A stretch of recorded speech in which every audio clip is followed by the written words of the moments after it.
Hey SCP fans, make sure to check out our new board game, SCP ESCAPE. Available now at newscapepro.com. Link is down in the description.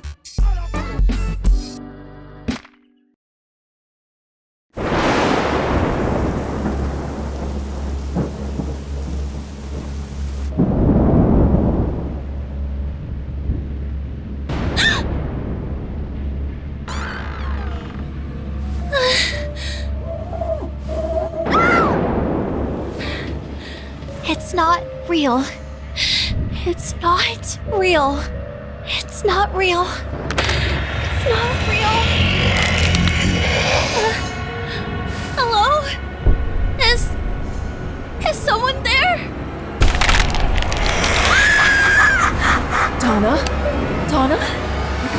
Donna? I was asking if you were ready for your interview. Yes, I'm ready. Sorry, I was having that dream again. Interesting. We'll have to up the dose of your medication. No, please. I'm fine. I insist. The sedatives will help you sleep.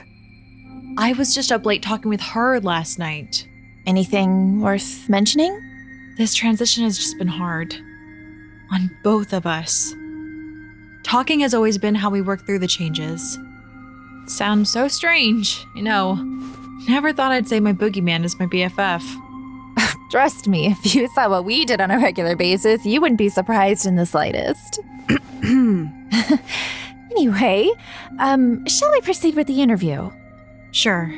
Great. Do you think SCP-3887-B would be willing to join us for this conversation?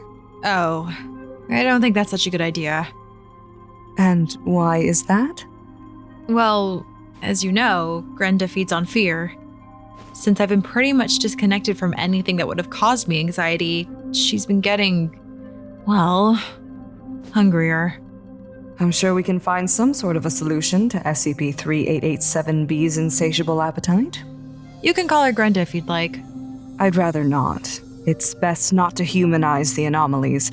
It is SCP-3887-B, and you are SCP-3887-A. I didn't ask to come here. I was living a normal life until... Until what? Until your boogeyman decided to tear your boyfriend's limbs off?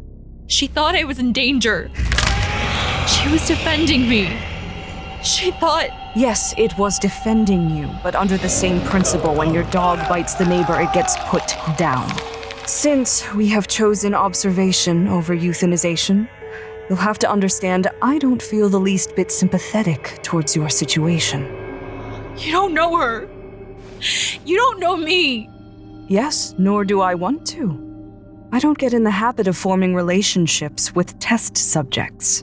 If I may interject, I'd really like to get back to the interview, Dr. Buck. By all means. Take it away, Dr. Collingwood. So, how old were you when you first made contact with SCP-3887-B? I can't quite remember what age, but I was a kid. You know, the regular age to be afraid of things that go bump in the night. I'd see her talons creeping out of my toy chest, or her shark-like teeth smiling ear to ear in the closet. But the place she loved to hide the most was under the bed. That's where she lives. Someplace we can't see. Under there. Huh. Sounds like some sort of spatial anomaly. Huh. Did the being ever hurt you? Other than scarfing down a few of my socks here and there, Grenda wouldn't hurt a fly. For the most part. She's different than the rest of her kind. Could you elaborate on that? There are others? Not that I've seen firsthand, but from what Grenda tells me, yes. They feed on fear, but others have cravings that go beyond that. And when did your relationship with 3887-B change? I started to see her less and less as I got older. What else would you expect, right? When I was around 14, I think maybe 15, she came back. It was late at night, my parents were arguing as usual, and I hid in my room.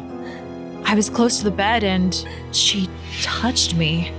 I was scared shitless, but then we talked. Uh-huh. What'd you talk about? This and that. My life was being flipped upside down. My parents divorced, trouble at school. Just when I was going through the motions, she was there as my best friend. Strange, I know. The embodiment of my childhood fears as my confidant.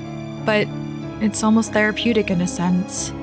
Overcoming that trauma, looking it in the eyes, and realizing I was misinterpreting my fear all along. Huh, interesting. But it's a double-edged sword.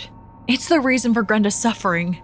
I wish I could be afraid again, just to help her get by. She's starving. Pity. Well, perhaps we can get Grenda some more socks. I'm sorry, Dr. Collingwood, but her hunger has surpassed that. How many idiots does it take to change a light bulb? Oh, that's strange.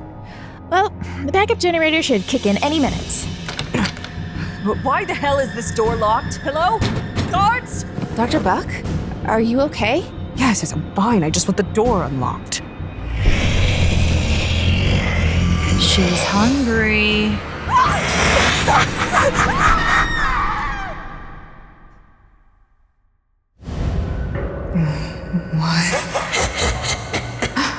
I can smell fear. Where am I? What is this? So much anger inside you, and so many scars, but also fear for something else or someone else. Let me out of here, or so help me, Donovan! Wicked guy, you've seen what I do to those who threaten. You have no control. This is my own. I will do exactly as I please, and I'd be pleased to end your suffering once and for all. You can't. Say it. It will be your last words, you horrible bitch. You will die here, alone, scared, never amounting to anything, forgotten, alone, scared. A disappointment. Yes, powerless, forgotten, angry.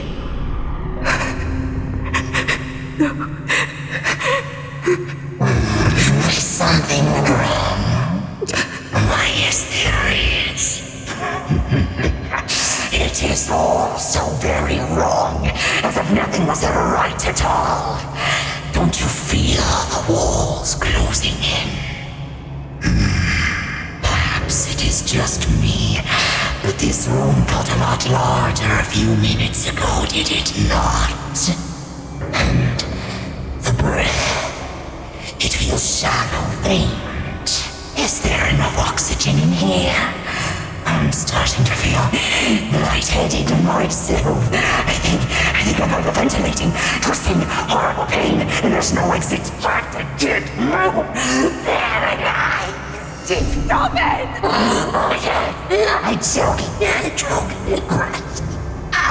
Is this what it's like to die in darkness, cold, alone, and scared? The last breath before. Nothing. Blackness, eternal, dark, just as powerless and afraid as the little girl all those years ago. Nothing ever changed. Stop it! Please! I don't want to die! I don't want to die! Please! Dr. Buck, are you okay?